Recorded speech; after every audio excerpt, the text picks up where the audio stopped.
And broadcast, and people will start showing up.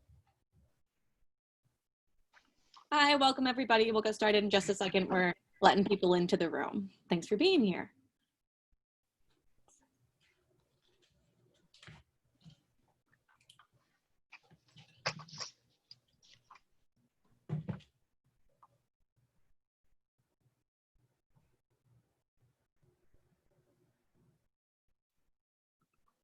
All right, everyone. Hi, good evening, and welcome to tonight's live online event with Greenlight Bookstore. I'm Jackie from Greenlight Bookstore, and we're extremely excited to host tonight's event with Arshay Cooper, presenting his new book, A Most Beautiful Thing, the true story of America's first all-Black high school rowing team. They will be speaking with Aquil Abdullah, so you're in for an excellent time. Before we start, I just want to say a huge thanks to Arshay, Aquil, and the team at Flatiron for making this happen, and to all of you for showing up. Though we're not able to host events in our store spaces, our community of authors and readers is still here. We're grateful for your support and for the chance to make space for conversation and connection. Now, just a couple of housekeeping things this evening. In our Zoom webinar, you can see and hear the speakers, but they can't see or hear you.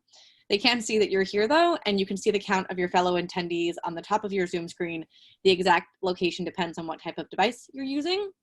You're also welcome to post your comments and thoughts in the chat as we're going along. It's a great way to show your appreciation for the author and to interact with fellow attendees. If you have a specific question you'd like to have answered by the author, please post that question in the Q&A module. You can find it by clicking on the icon that looks like two speech balloons at the bottom of your screen. We'll be pulling questions only from the Q&A to be answered later on in that part of the program. Heads up, we are recording tonight's event, so look for the video or audio versions on our social media channels later on. And importantly, tonight's featured book, A Most Beautiful Thing, is available for sale at Greenlight, and it also will help support both Arshay. If you want to pick it up in our actual stores, we are now open in both bookstore locations from 12 to 6 p.m. Tuesday through Saturday. You can also order online at greenlightbookstore.com for a quick pickup at the store or shipping anywhere in the US. If you care about supporting the careers of authors like Arshay and the ongoing existence of indie bookstores like us, buying tonight's featured book is a great way to show your support. Our interviewer for this evening is Aquil Abdullah. He rowed at the George Washington University and was on the US national team from 1999 through 2004. He competed at the 2001 and 2002 World Championships and the 2004 Athens Olympic Games. He was the first African-American male rower to qualify for the Summer Olympics, where he made the final in the men's double, the only US men's double to have done so since 1984. Aquil also earned a silver medal in the single at the 1999 Pan Am Games and won the Diamond Challenge Sculls singles at the Henley Royal Regatta in 2000. Aquil coached the Mandela crew, which was the first African-American and Latino crew to compete at the head of the Charles from 1998 to 1999. Aquil co-authored a book, Perfect Balance, after losing the men's single scull tiebreaker by 0.3 seconds at the 2000 Olympic trials. Aquil is also an accomplished saxophonist and has performed professionally. Aquil will be speaking this evening with our featured author, Arshay Cooper. Arshay is a rower, author, motivational speaker, and volunteer for numerous community outreach organizations. He now travels across the country, introducing at-risk and low-income students to the sport of rowing. In 2016, he founded the Eastside Indoor Rowing After School program for 7th to 12th graders in New York City. He was the recipient of a 2017 U.S. Rowing Golden Oars Award and lives here in Brooklyn with his family. His new book, A Most Beautiful Thing, is the moving true story of a group of young men growing up on Chicago's West Side who formed the first all-Black high school rowing team in the nation, and in doing so, not only transform a sport, but their lives. So Arshay and Aquil, please take it away. We're really looking forward to hearing from you. Thank you, Jackie. That was great. I forgot that I did some of half that stuff. How you doing, man?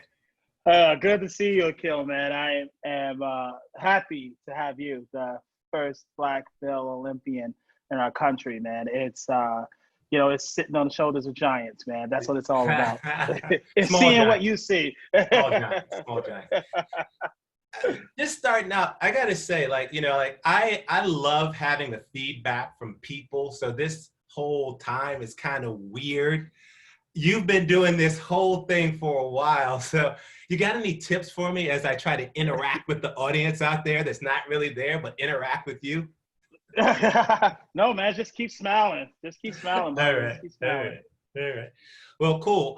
We are here. We're going to talk a little bit. I want to talk a little bit about you. I want to talk a little bit about your book, about the movie, about all of these things without giving too much away for the people that haven't bought the book yet or seen the movie, because you have to do both. They make a really sort of great, like, you know, it's like a 1-2 combination, a power punch, you know. So tell me, you know, you asked me to do this, and I was like, oh man, I gotta make sure I read the book. I had seen the movie. I'd been down in February to, you know, support you in the screening. Thank you for, first of all, bringing me into the circle.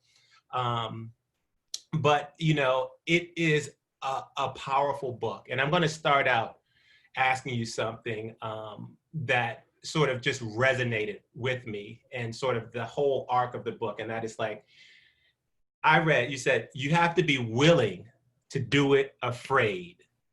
Like, that phrase stuck with me throughout everything else that I read. It sort of just like tied it all together in so many ways, and some of the other things I want to talk about. So can you tell me a little bit about that mantra? Yeah, I think, you know, fear is something that you grow up with in Chicago. Fear is something you wake up with, just being afraid, right? To go out the house because you might get chased, or being asked to join a game. And if you don't, you get jumped. Or, you know, after hearing gunshots all night, waking up and going to school, getting on a bus with people you don't know, right? And although it was a lot of fear, and I was afraid every day, honestly, to go to school, to step out of the house, I still did it, right? And I learned that I had to have faith. And on the other side of that fear, on the other side of still doing it afraid, that maybe things will work out.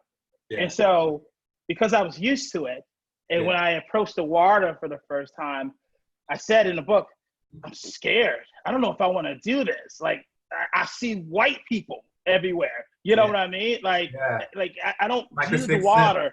Yeah, and I'm in a small shell, right? And I'm with guys who I don't trust, who are from different gangs, who might just hit me in the back of the head at any time, or may just push me out of the boat. Yeah. But I learned, and you learn growing up on the west side of Chicago, when, you know, you have to do it afraid. Right. You just still have to do it. And that's the mentality that we have every day. And that helped me to get on the water. But what I've learned, just like I learn every day in life, on the other side of that fear is when miracles happen, is when great things happen. And so I had to face that fear. I had to attack it, right? And, you know, when we were out there in the water, me and those guys, and we all had to be tough. Like, we had to be tough. Right. And so we all scared in open water. And then when that fear kicks in, it just doesn't scare you, but it tells you at the same time, to get back to this dock safely, you have to pull together. And so it became a motivator, right? And that's when we said, okay, we shut up, we listened to what the coach and the coxswain was saying, and we learned to build that connection because of that fear. And we faced that fear every day, and it made us stronger, and it helped us trust each other. Right. So it's interesting because I'm thinking about when you were saying, like, guys are like push you out of the boat, and, you know, like guys are like smack you in the back of the head. And that's all like silly stuff we used to do as part of this this idea of being masculine, of being tough and all of that stuff. And, you know, it was sort of this gamesmanship. And growing up in DC did some of the same things, like, you know, on the football team, when I played football, you know, we'd be like, you know, we like throw pennies at people, seems, you know, just like all of this sort of stuff. But like, that's, you know, that's sort of the stuff we did. But it also sort of covered up our insecurities, right? Like, so I see you saying like all of these things that you don't know if somebody's going to do these things, but they're doing it to like sort of show that they're macho and like, but it's really hiding these insecurities, you know? Yes, absolutely, man. And you know, and it was real, you know, and I think that every day we just got stronger because, you know, it was honestly that there was a fear of on the bus ride to the water, there's a Yeah. fear that we may drown. Yeah. On the bus ride back home, there's a fear that we may get shot or jumped, right? Mm-hmm. And so talking about those things with each other really helped reduce some of that fear. And so yeah, absolutely, man. So you mentioned something that to me is extremely, you know, like it's one of the, in parallel, like in talking about rowing, and that is water, right? Like it's this fundamental thing that is necessary for life. And yet so many kids in under-resourced environments, and you can speak to this on the west side of Chicago, don't know how to swim. And like, you know, like, so talk to me about like what that meant that first time. You know, we've got stuff to cover before you even get to the water, but like Arshay Cooper and his buddies stepping on the dock, putting that boat in the water for the first time. Like getting— Yeah, man, you know, it was crazy though, because again, because there was no access, there wasn't a lot of access to pools, right? And so we didn't get a lot of opportunity until rowing came, well, at least me, to learn how to swim. And it was historic, right? Like when my grandmother was migrated from the South to Chicago, there was no pools in their neighborhoods. And then when they built small pools, it was only 5 feet, right? And so everyone would just stand in the water, just hang out in the water, right? And all of a sudden, and you couldn't go to the pool, like you couldn't share the same pool with white folks, so they didn't really learn how to swim. And so when all of a sudden they started building pools that was, you know, a little deeper than five feet, you know, people were slipping over into deep and they were drowning. And so your grandmother and your mother always saying, "Don't go into deep. You'll drown. You'll drown. I don't want you messing with that water," right? You hear that growing up, and so that was that initial fear. But also when I got to that water, I was so afraid, but I also knew because of our culture that water was a way of life, right? And somehow there's life around it because we were taught that it brings new life. It was baptism and it represents peace. And so not until we got over that fear and started pulling for each other that my vision became clear, when we connected, when we learned to move together, when we understood that you can't do the work of 8 people, that we need all 8 people to do the work, and we get that faster. That's when I finally saw the John Hancock building. Even though it was in front of me the whole time. That's when, you know, like for all those guys, teachers would say, "Oh, you guys are a walking storm," you know, because all the madness we dealt with, but that was the only sport that was able to calm the storm in us, right? And so here we go, no sirens, no police sirens, no gunshots, no bullying, and we're there. And then we develop a relationship with this water, man. I remember a time, and this is the part that the editor said, edit out the book. And I was like, no, I love that story. This did not make the book.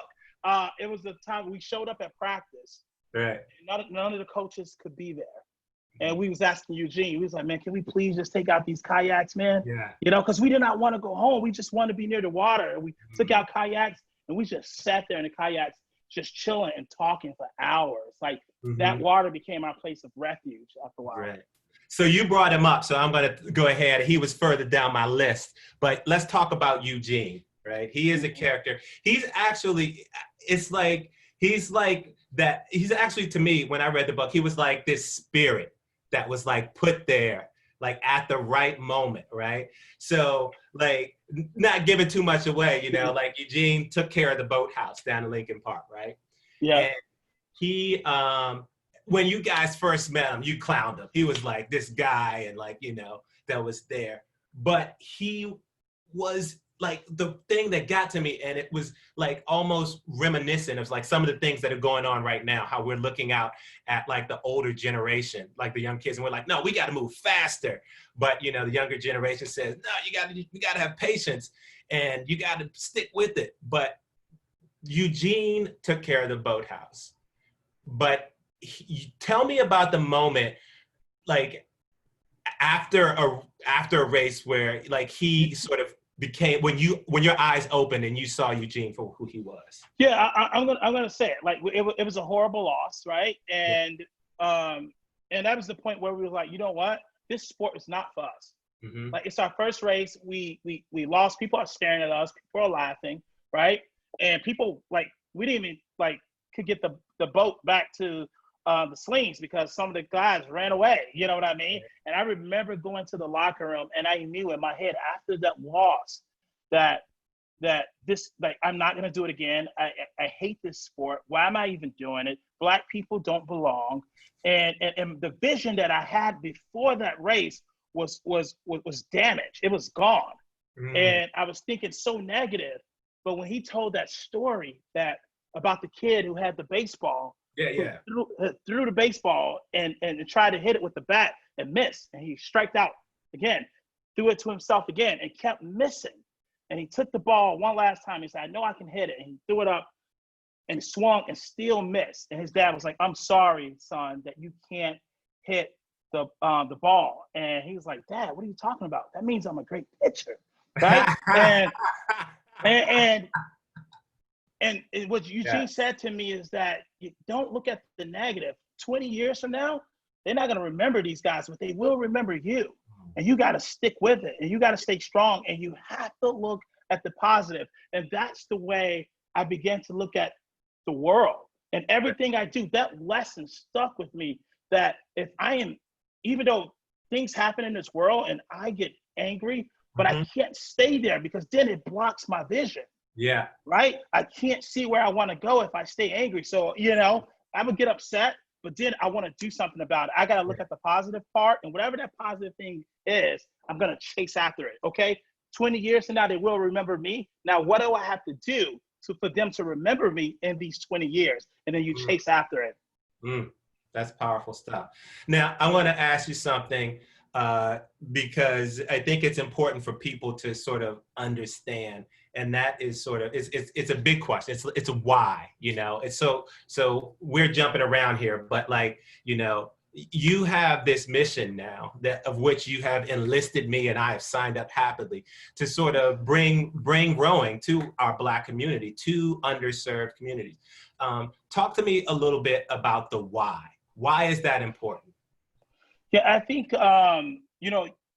there's a part in the film where Pooh said that when they tore down the YMCAs, I ran to the streets and I started selling drugs. That YMCA was the place where our coaches were, where mentors were, where father figures were when you don't have one. And there was no money, no resources. They shut it down. There's 150 kids hanging out in the street. Right. Then you have the drug dealers that saying, we'll take care of you. We'll be your family. I value your first pair of shoes. You know what I mean? Don't worry about shooting a basket, whatever you want to do. I'll take care of you, because you're thinking, how do I survive now? Right? It is not bad choices. It's hard choices. Because do I eat? Right? Do I have someone that's going to protect me, or do I not? Some people look at it as bad choices, but it's hard choices. And you make the hard choice.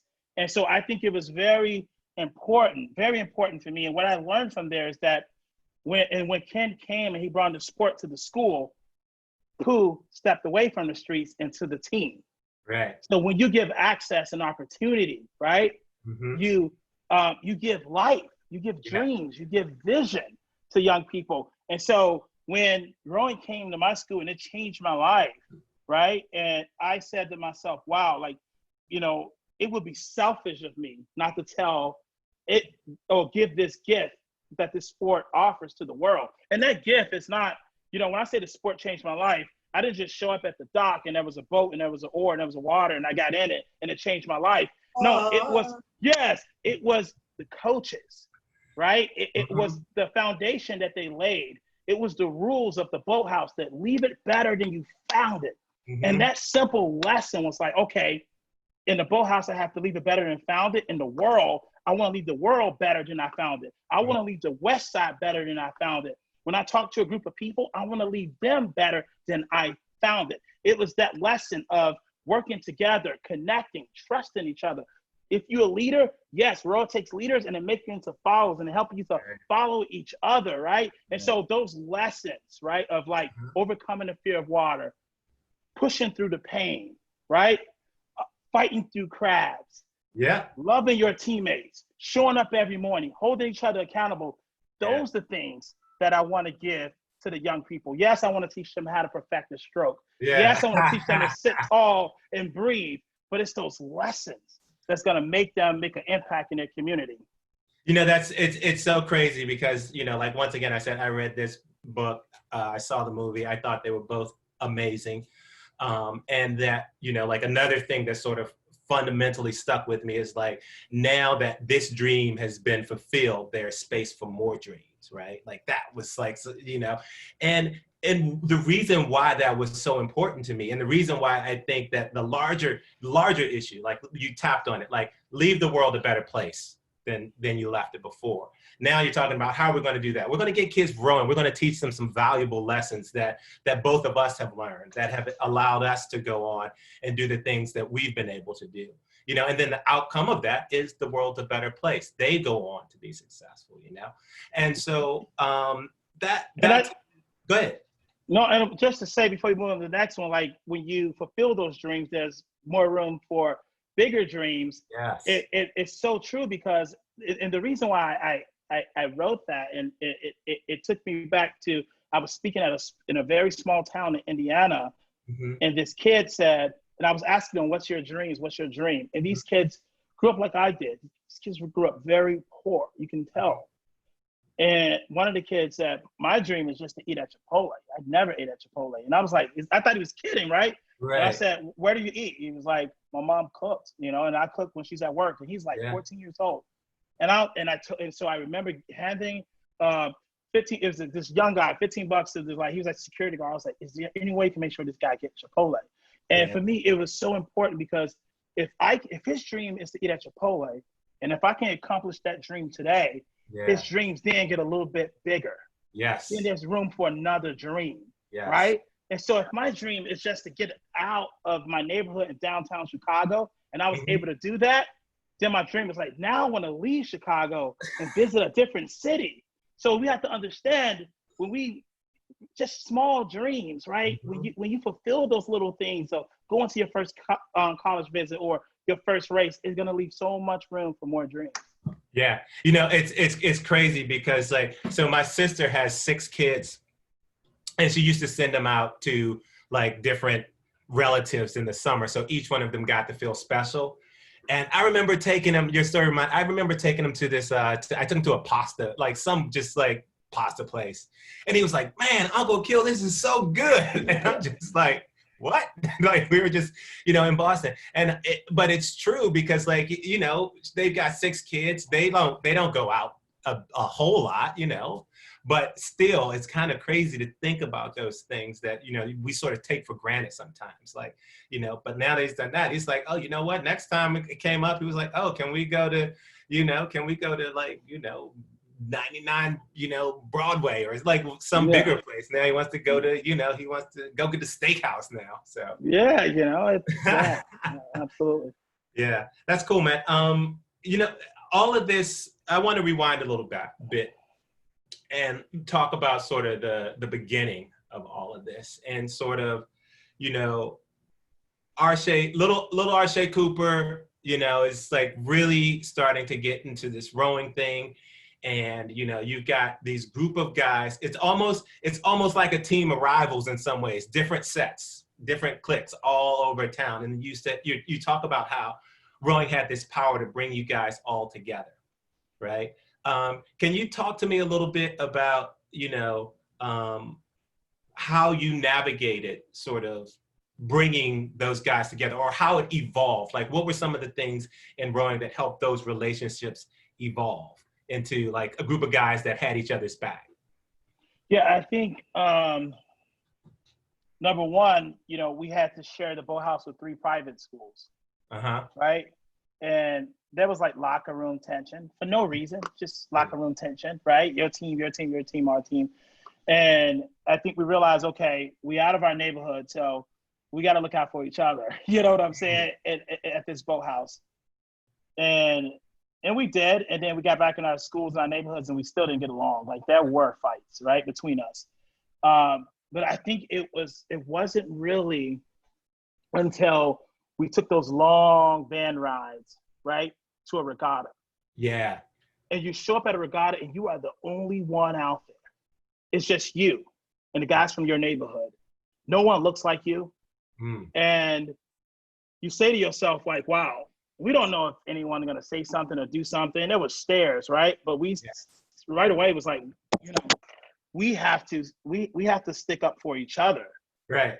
We have to follow each other. Let's not disconnect. Let's stay close to each other. If you go in the bathroom, Malcolm, he's from a different game. Alvin's from a different game, but I'm going with you to make sure you're okay. Yeah. And it was, and walking to that just porta potty is when those conversations start happening between Alvin and Malcolm, right? It was those long bus rides that we had to sit next to each other for 8 hours is when I was able finally to say to Alvin, hey, why you are in the game?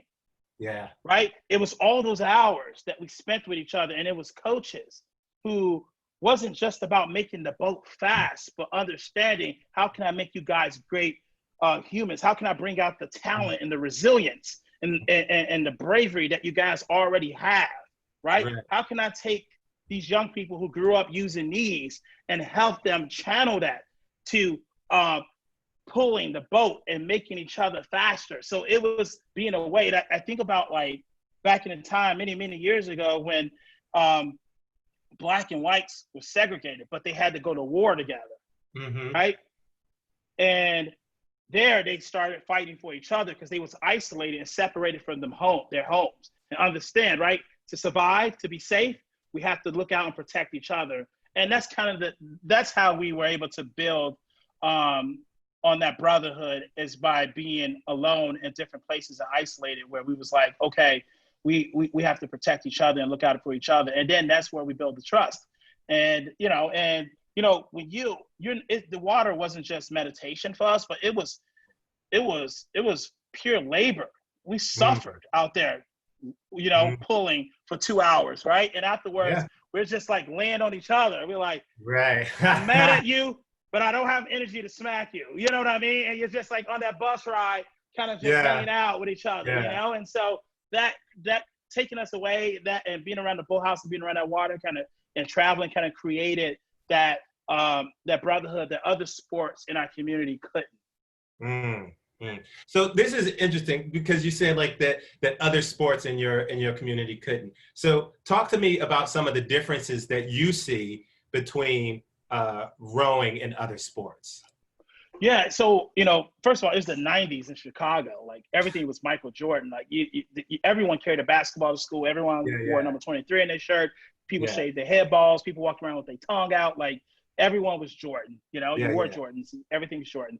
And and then when they came talking about rowing, Ken was like, rowing, and we were like, what? Like, come on, man, where's my ball? And that's how it was for us. But we understood in the school of 800 people, maybe, that only a small group is making the basketball team and the football team, and we kind of already know who they are before they even graduated 8th grade. So I'm hanging. And when someone talks about basketball, when they're recruiting you, they're like, you're gonna go, you're gonna be able to buy a house one day. Like they're gonna be cheerleaders and fans and all this great stuff. And I'm like, and so you got 90% of the school saying, well, we're never gonna see any of that stuff. But when Ken came to our school and he talked about how rowing gives you this ability to travel, that you learn how to swim. I'm like, wow. I never traveled. I don't know how to swim. That you build a brotherhood. I only have one friend, and that's Preston, right? That you get to go downtown. And I'm like, all the immediate things that were missing in our lives, it seems like rowing can give it to us right away. And then we didn't have to play basketball and wait till after college maybe to get all those things, right? And that's what caught my attention. And I tried out for basketball, right? But I sucked. And basketball is a trash talking sport. So when I played, people were like, "You garbage, you suck, you're not good." And that's stuff I heard from teachers growing up. And I'm like, I want to fight because it triggered my trauma. But if I go and I tried out for the football team, people were trying to hurt me. And the coach was like, knock him dead. I'm like, I don't want to hurt this dude. I don't even know him. And they trying to hurt me. And I'm like, it triggered trauma. I want to fight, right? But when we went out for rowing, just it's non-combative. There's no conflict, right? Yeah. And what we all know about the water is that when there's a rainstorm, we just want to lock in. Yeah. But when you're by the ocean, it represents peace. Or when you're in the Yeah. shower, you finally collect your thoughts, right? It's downloading serenity. Yeah. And so people meditate 30 minutes a day and it changes their life. But to be out there 2 hours a day, it really changes your mentality. It really, there's no other feeling, no other sport. In a matter of 4 months, I've been out of the town. I traveled 6 times out of state. I passed the swim test, right? I've been to a fine dining restaurant. I got along with people who I never got along with. I've been on a college campus, right? I rode. I've been downtown every day. We've done all these great things that people who've been on a basketball team for 6 years have never done or seen. And that's when I knew that we was on to something special with this sport. Yeah, you know, and that really had me thinking about how, you know, just the impact of our environment on changing sort of these habits that we have, the power to sort of meditate, the power of the repetition of the stroke. It's the same thing over and over again, and you're trying to do it in sync with other people. And so you're very self-aware, but you also have to be aware of what's going on behind you and what's going on in front of you, because you're trying to connect with that rhythm as well. And you know, I think that when we are just our sort of where the stressors are heightened, because you got to wear the right clothes, you got to eat the right food, you got to talk to the right girls, you got to, you know, drive the right car, like all of those things. You got to make sure that you don't talk to the wrong people so you don't get killed, you know, like all of those stressors just boom, you're on the water, they just sort of go away. Yeah, and it's you know, not go away, but like you don't have to, they're not internal. You know? Yeah, and it serves as a form of trauma. Some therapists will say that, right? Just doing the same thing over and over again, hearing the blade slap against the water. You know, I always say, you know, as you know, just, you know, in our community, right? As we, you know, I always say I skipped over pools of blood. I lost friends every other month. You know, we experienced what some soldiers have experienced in war. But before we were 14, we ran from our lives. We heard gunshots every day, right? And still, there in our school, there's no one to talk to. Yeah. There's no therapist. There's one social worker in a school of 1,000, right? And when we look at like a mass shooting, maybe in a suburban neighborhood, right away, they send in all these trauma counselors, which they should, to help them deal with that. And I remember saying, man, we experienced that every day, and there was no one to talk to, right? And not only that, this trauma that we suffered from, like my grandparents been through that, right? That my grandma seeing her friend hung on a tree. Malcolm mom's brother was hung on a tree, and they couldn't go to different restaurants. They've been chased by KKK on horses, right? Malcolm mom shared that story, and that trauma was never dealt with, right? And sometimes, like, my mom had to pay for that trauma that my grandfather experienced as a result of slavery, right? And so in these communities, you know, sometimes basketball is an outlet, football is an outlet, but the water really kind of reduced that trauma for me that passed down to my generation. And so that's how helpful the sport was for me personally. Right. Yeah. You know, I think that's something that it rings clear, you know, throughout the book. And it's one of the things I don't think we actually talk about enough. And that's the trauma that is caused by living in an under-resourced, you know, community where there's so many things that you don't have, where there's food insecurity, where there's all of these things. And, you know, having the opportunity to get away from that, you know, with, you know, the thing that I love about this story is that Ken does have this, you know, outreach component, you know, like he wanted you guys to do well, you know, and succeed and improve your lives, but he also wanted you to row fast, right? Like that was what they were like. It wasn't about like, let's go out and save these kids. And like, you know, it was like, let's make some fast boats and like, let's enrich these kids' lives. And so that's what I really loved about this, the story, is that there was this component of winning, you know, like you guys wanted to win, you were hungry. And that rings true. I mean, just in, you know, how you react to, you know, different events in the story. I'm not gonna give it away, you got to read the book, people. Yeah, and that's what Ken was great at, right? You know, some people will say, hey, is this a white savior story? You know what I mean? I'm like, dude, it was the 90s rowing. What was there a million black coaches around? Come on, you know, that's, if someone want to start a rowing squad, that's who was starting a rowing squad, right? And it was all about connecting with the human. And what made him great is that, first of all, he researched these communities, and he said, let's go to the neighborhood. He didn't say, let's go to the neighborhood of black kids who I already knows how to swim and they would do well. You know, he said, I want to go to the community that needs it the most, right? The community where people say, don't go, that's where I want to go. And that's my school. It was the second most violent high school in the city of Chicago. And not only did he research what the community need, that he showed up at everybody's house before they joined the team. And he met everyone's family. And not only he had done that, he understood that it wasn't about him, that he hired a black male mentor who wasn't a rower, but was a strength and conditioning coach, who knew about coaching, who knew those neighborhoods. He surrounded us with the things that we need. And he had advice. His board was mostly all African-American people, right? And so that was stuff that I really didn't recognize, but until I got older, that like he done things the right way. He didn't go there and say it was all about me and I'm saving the kids, I'm Superman. No, it wasn't about that. And so that he connected with the human, he cared, and he deposited, right? In order to get a withdrawal from us, to trust you, you have to make deposits. And those deposits were, hey, who cuts your hair? Oh, that's cool, man. He's a good barber. How your mom doing? I see you tomorrow, right? You're doing good. You're a little slow, but you got to be fast. You know what I mean? And so that's what made a great team culture, a great team environment, and that's what helped us learn to trust them. So I'm going to step over to something that I thought was, like I could go on. There's so many good pieces, so much good stuff in it. But let's talk about the barbershop for a minute.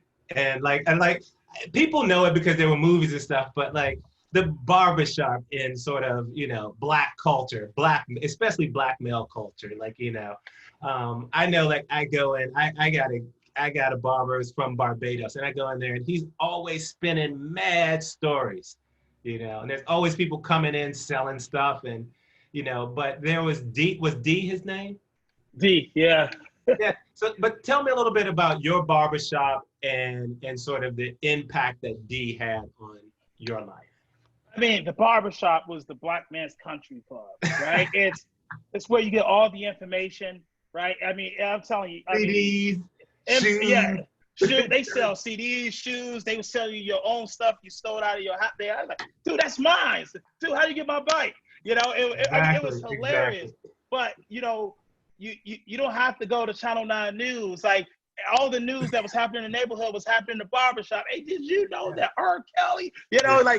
But it was all these great guys who grew up in the neighborhood, started a business in the neighborhood, and really went through their artistry and learned how to cut hair. And those are the people that we trust. They say you trust your chef and the person who cut your hair, right? And every barber had respect, because that's the person who makes you look good. And when they talk, you listen. And they knew how much power they had to young gang members, to those who wasn't gang members, to those who are future NBA players. They had everybody going through these barbershops. So they knew they had a responsibility to always deposit in our lives. Right. That's where I learned that I had to face my fear. That's where I learned that I need to expand. That's where I learned that I need to be a leader. All those lessons in the barbershop from those black men. And I always said, if I open a YMCA in the neighborhood, right? If I take money and resources and start a community center, if you put all the barbers in the neighborhood to work there, every young person will respect them. Everyone will go to that community center because they have all the answers. They know. I mean, so it's a great, great place to be, a great place to learn. And some people go just to hang out and have conversations. And it's a positive place, man. And so, it's important to our culture, right? To spend time in those barbershops and learn. Yeah. You mentioned something about being a chef, trusting your chef and trusting your barber. which reminded me of the like one time after you guys worked out, and there's a couple of different sort of layers to sort of what I'm diving into here. But you were in a technical school to be a chef, right? And after one practice, the coach said, "All right, go get some water. Take a break."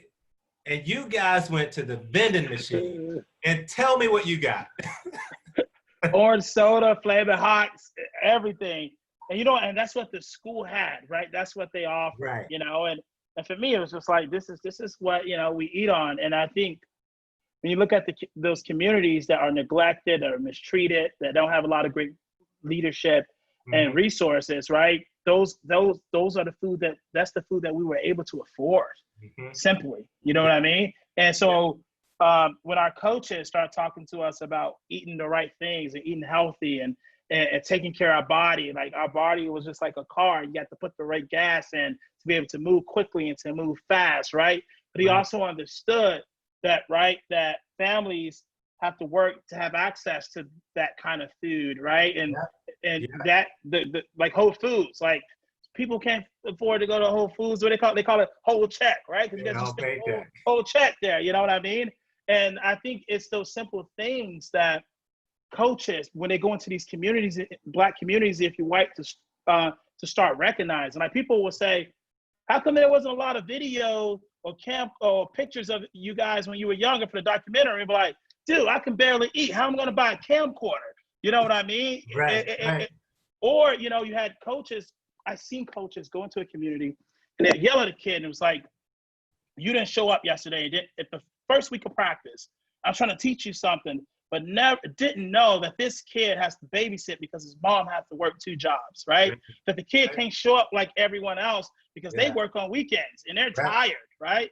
They got to put the kids to bed, and then they got to do their homework to 2 a.m. in the morning, and then they got to go to school, but they still show up at practice, right? So there's a lot of, that's when I say when you go into a community, there's some things you have to learn, and you have to hire people from those communities and consult with those in those communities in order to be effective in those communities. And I know soon we have to move to Q&A in the next couple minutes. Oh, man, what? I can't. We can't do what? No, but the reason I asked that question was mostly around like sort of food insecurity, and I was wondering, did like once you started to learn all of that, learn about like what it meant, like you needed carbs, you needed protein, you needed all of these things to actually get the body to work.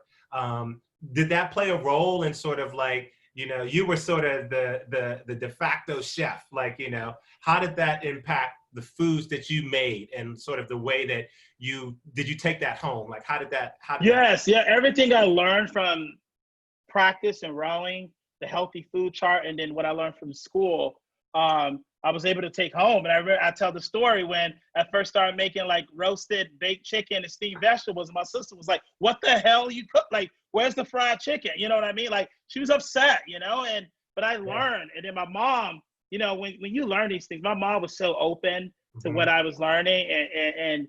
And I was teaching her some of the things I was learning with cooking. She was a worker. She labored, right? She didn't do much cooking because she was working all the time. And I think eventually, like we learn and we learn and that chef style, those cooking methods, and the way I learned, my family began to learn and teach others about it at the same time.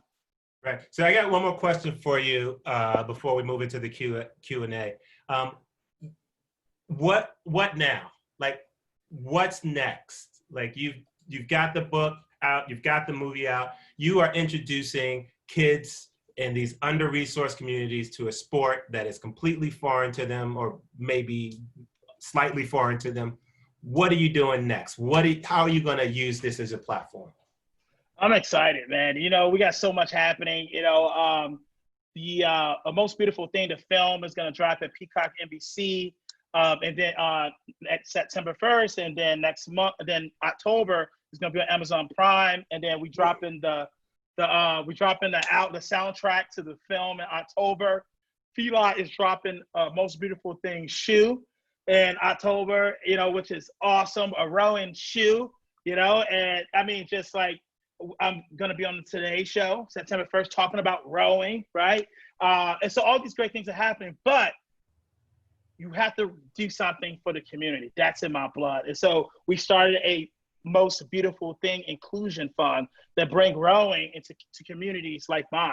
Mm-hmm. And I'm excited. We have Mike Tatey on board, right? Who's the Olympic coach. We had only in the history of this country 5 Black Olympians: Aquil, Anita, Patricia, David Banks, Alex Osborne. All 5 Black Olympians are on this board, along with Mike Tatey, along with Mary Mazzio, along with Dan Walsh, right? And Bill Hustle. We have an all-star team, right? And basically, we're going to go into cities and some of these programs who've been doing the work to diversify their programs. We're going to go there and we're going to just kind of elevate these programs to the next level. And the goal is 2028, right? Okay. 2028, LA. The Olympics will be in LA in 2028, and that boat will reflect the diversity in our country, and that's what we're working towards. And we want to put resources to that. And I'm excited about it. I'm excited to have you on board. So big vision here. And, you know, yeah, I'm not going to stop until it's done. There's no timeouts in this sport, right? And so that's, I'm running. All right. There's so much more that I want to talk to you about in terms of like bringing it to people's attention, but we do have some questions out there. So I'm going to roll through. Oh, there's Jackie. Jackie's going to help us roll through these questions. Yeah, I'm going to pull some as we go, if that's all right with y'all. Yep. So Neil had a question. It said that he actually was really excited to hear this conversation and learn about the book and the movie because he really had understood rowing to be an Ivy League WASP sort of sport. And specifically wanted to know, so it said, thank you for making him aware of realities of which he hadn't even thought about before. And did any of your young men go on to row at any colleges? How did they do? And then spoke about rocking the boat, teaching sailing in the Bronx, and had some more questions. Yeah, so it's funny. I got two questions to that. And Aquil, always be free to jump in on some of these questions. First question, we was at the U.S. Rowing Convention a couple years ago, and me and Ken was telling the story of the guys. And someone said, well, how many of those guys went on to be Olympic rowers on national team and row in college? Ken was like, none, but 90% of our team is entrepreneurs because it was a rowing and entrepreneurship program, right? And we understood that rowing was great, but how do we give resources back to our community? And so that's the thing that we took out of the sport, the lessons of the sport. And so 90% of those guys own business and they hire people from that community. And so that's awesome. They are contributors to the community. So that's what we picked up from the sport. And that's the thing that actually helped change some of the people's lives. But since I've been doing this work, speaking in schools about rowing and talking about my book, and I wrote my self-published book 6 years ago. I had Black kids walk up to me and say, hey, now I'm at Stanford. Now I'm at Williams. I had a girl say, I heard you speak a few years ago. Never rowed, but now rowing in Cal next year, right? So all these great stories are happening, and we're starting to see the fruit of the labor that we're putting in, right? And so I'm excited about that. Yeah, I always say that, like, you know, here in the United States, of course, it looks predominantly white, and that's true.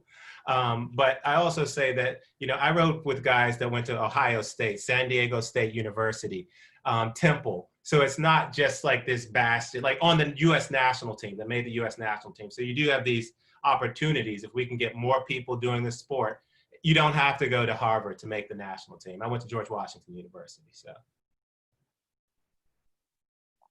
Great. Betsy says, hi, Aquil and Arshay. You have both written books about rowing. How did you get started on the writing, and what was the most challenging part of that for you? Cricket. I write a journal a lot. Like, you know, here's one right here, moleskin. And so that was just formulating the idea of what it is I wanted to say and bringing all my thoughts together from my journal. That's sort of how the genesis of where I started. Also, I lost the trials in 2000. And that sort of really was a gut check. And I was really searching for, it was just a cathartic process for me.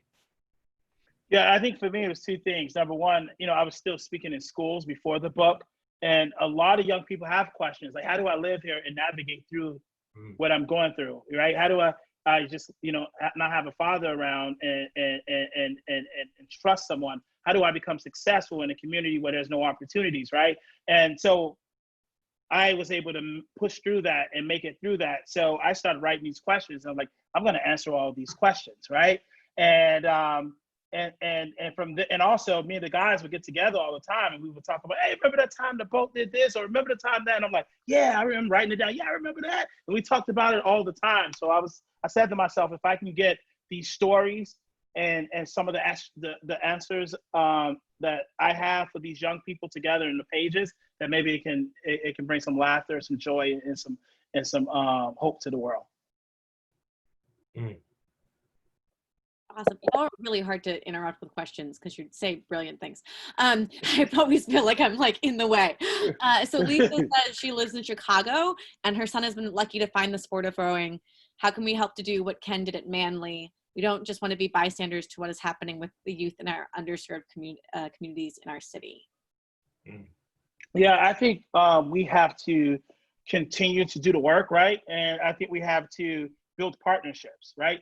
The boathouse just can't recruit at schools, right? And then don't see the school until next year. I think we have to go into the school and say, hey, how do we team up with you to make sure your kids graduate college? How do we team up with you to make sure that your kids are team players? How can we help you with academic support? How can we use our funds and our resources, right, to allow our kids to go to regattas and also visit colleges and stuff like that? And I think there are a lot of schools that won't be like, no, don't help us, right? So it's all about now really building partnerships. I will call a boathouse will reach out to me and I will call the school and say, here's a boathouse, right? Here's their metrics. These are how many kids who rowed in college. These are how many kids who traveled out of town, right? Rowing changed my lifestyle. It changed my weight. It changed the way I thought about life. I didn't think I could interact with people who didn't look like me. Rowing changed that, right? And I want to do the same for your young people. Let's build a partnership. And, and we write down that partnership, right? And we would say, we want 20 kids. Help us recruit 20 kids, right? And so I think it's really building partnerships. It's really when you do Learn to Row Day, National Learn to Row Day, team up with the barbershop, right? And ask them, how can we make sure the young people come out so we can tell them about rowing? Team up with the YMCA so they can offer the swim lessons because they need kids sometimes too for their numbers. So it's really building community partnership instead of like recruiting here at a school, recruiting at the YMCA, but how can we all work together to move the boat forward? Yeah, I think it's really important that, what Arshay said, you have to build a network because, for me, like, I walked down to the boathouse, I could, get there, it was easy. I didn't need, some of those other things, but in cases with under-resourced communities, you may need to make sure that kids get on the bus. You may need to make sure that kids can swim. You need to make sure, so you have to build that network so that one person or one group doesn't bear that whole load. You distribute it out, and then you have all of these networks together. You build that network so that you can hold it up. And then kids walk into the door, they walk into the boathouse, and they can focus on rowing. They can focus on entrepreneurship because all of that other stuff is sort of been taken care of. So I've got a question from Josh and Brian that are kind of connected about BIPOC athletes on college campuses and how to encourage them to be walk-ons in respective rowing teams. Mm-hmm. And then Josh was focusing on the pros and cons between like an all-Black underprivileged rowing team, like in your story, versus joining a diverse multi-school club team, probably as a minority on a scholarship. And like what are the differences and how that impacts the community to have both of those options? Right. Yeah, I guess we both can attack that. I think first the walk-on experience. I think a lot of colleges do reach out to walk-ons, but what happened is that a lot of Black students who I've met, rowers, and some from high school don't stay because the culture is not right for them. They feel like it's not just for them. When they say it's not for me, it's not that we have to get up so early. Sometimes there's microaggressions, right? I had 1 million coaches who coach at universities in the last 8 weeks that said, I don't know anything about diversity, inclusion, and equity. I don't know about cultural competence. I don't know how to connect. I don't know how to do this. And it's good that they admit those things. But there's a generation of young people who went there through that program and didn't make it because they didn't know. So we're at a place now where we should educate ourselves. And what we do is, I think, as a coach and as a coach that inspires their team to do many different things, is inspire your team to go to some of these multicultural events and meet people who don't look like them, not just have a walk-on day, but interact with people at some of these events, at the Black Student Union or multicultural events, where you can become their friends and say, man, you have to try out this sport. Because once they get to know you, it just resonates different. Hey, just check out one practice instead of walking up and saying, come to this event in one day, you know? So I think it's really, again, building relationships with some of these programs on the college campus. And then make sure that there's a warm, welcome environment, and you're depositing some of these folks' life. I think, what was the second question? You want to answer the second question, Akil? I was going to say that I think, well, that, you know, I think Arshay nailed it. Like, I was the only Black rower on our team, and I went to the Multicultural Student Center all the time, hung out there. And shame on me for not being like, hey, you guys want to come try rowing? But also, like, there was no foray into like, hey, let's go. Maybe there's some people there hanging out, playing, you know, whatever games or studying that want to be a part of the rowing team. So I think that you have to think outside the box, and you have to be willing to say that it's not, oh, we went out and we set up this table and no people of color showed up. Like, that's not how it works. You have to be engaged, and you have to understand that there are cultural differences. So I think that there is a benefit to having both. Like, you know, like we're talking about under-resourced communities, but Henry Newsom, who I rode with at the Olympics, said we had Black kids at Groton. He went to, you know, but they didn't row. Why? You know, so there is something like, how do we overcome that cultural barrier as well? So I think that we have to attack it from a couple of ways. One is that if we have these sort of all Black or all Black teams, people are there, they're feeling comfortable, they're feeling like they belong. The question is, how do we build that community so that when they walk into Union Boathouse, when they walk into Harvard Boathouse, when they walk into Cambridge Boathouse, they feel like they belong? So I think that part of it is establishing that sense of community and establishing that sense of you belong here when you walk in, instead of, you know, you walk in and it's just like the record stops. So. Yeah, and it's just the importance of, like, I see you tomorrow, right? Yeah. You know, like, and I want people to understand, like, not every Black person grew up like I did, right? And it's making sure that your environment is, like, understands why you want to do this. You don't want to diversify your program just for the sake of diversifying it, but you want to teach the lessons that rowing teach and give people the opportunities. And when someone starts a program in the same city of a program that have all white youth, it's really because those programs are like, where's your $300 a season? And someone's like, you know what? I'm going to raise the money and give these guys some opportunity where they don't have to pay for $300 a season. Yes. Absolutely. So I'm going to offer one more question, and then I want you all to be able to close out however you would like to. From Edwin, he says, I was always impressed how you kept these city kids interested in rowing, while not even getting in the water for a good long while, as you did at Eastside. How did you do that? Yeah, I think so. At Eastside, it was all indoor rowing. Every 5 days a week, all year round. No water activity, right? That was the only thing I was able to do at the time. And, you know, I started off with 40 kids, ended with around 38 to 40 kids, right? They stayed all year round. And I think, number one, day 146 had the same energy, love, compassion, and enthusiasm as day one. Number two, if it was 40 kids or 3 kids, they still got the same energy, passion, enthusiasm from me. Number three, it wasn't, like I said, it wasn't really about the boat. It was like, I taught the things that I've learned, how to push through the pain, right?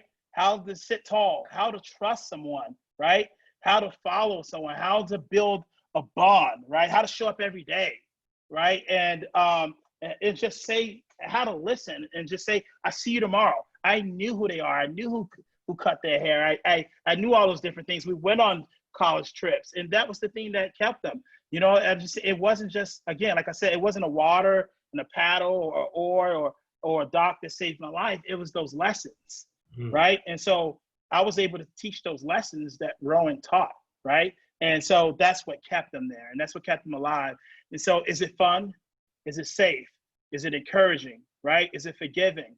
Is it compassion? Is it loving? Is it inspiring? Are you bringing in people to come and speak, to motivate them, right?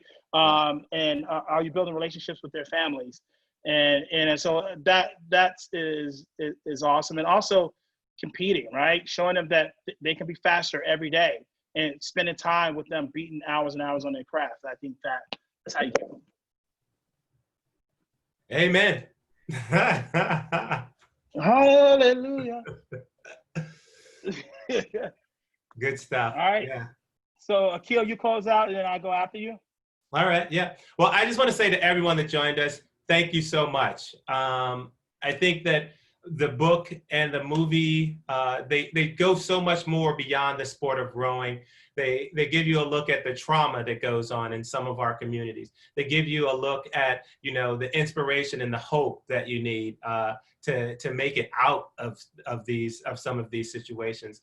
But most of all, they give you an insight into a person that I greatly admire, and that's Arshay Cooper, and the work and his mission to really bring the joy of rowing to these under-resourced communities. So thank you for joining us, and I'll see you tomorrow. No, I was just going to end to say thank all you guys for tuning in. You tuning in to listen to this story shows me that you guys care about this issue and around diversity, inclusion, and equity, and access and opportunity.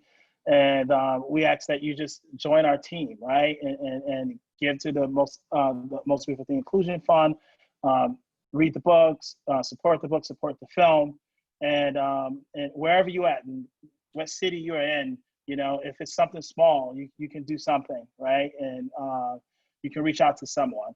And so just, you know, those are my final thoughts. It's nothing heavy, nothing deep, nothing's gonna be like, man, I can't sleep at night. But you know, and I want to thank you again, Jackie. Green Light, one of my favorite bookstores. It's awesome. They always representing some of the best Black authors that are out there. Like, I love that bookstore. I mean, it's just a amazing atmosphere in that bookstore. And thank you, Aquil Abdullah. You are a leader in this sport. I believe representation matters. There are people who are looking at you and want to be more like you. And thank you for living up to the hype. You know, not in the water, but outside of the water. And we appreciate you. So thank you all. There's more to come. I'm never going to stop working for you guys. It doesn't matter who you are, the color of your skin, you know, the God of your prayers, the hands that you hold. Everyone should have access and opportunity to this sport. Everyone should be able to walk into a boathouse. That boathouse should be the lighthouse of the community, and they should have a place there. Thank you both tremendously. What an incredible evening. I'm feeling incredibly heartened and inspired and hopeful. Greenlight is so delighted to have been able to host you and Arshay and Aquil. And we will all see you next time for the next event. Thank you. All right. See you on the road. Bye, all. All right. All right.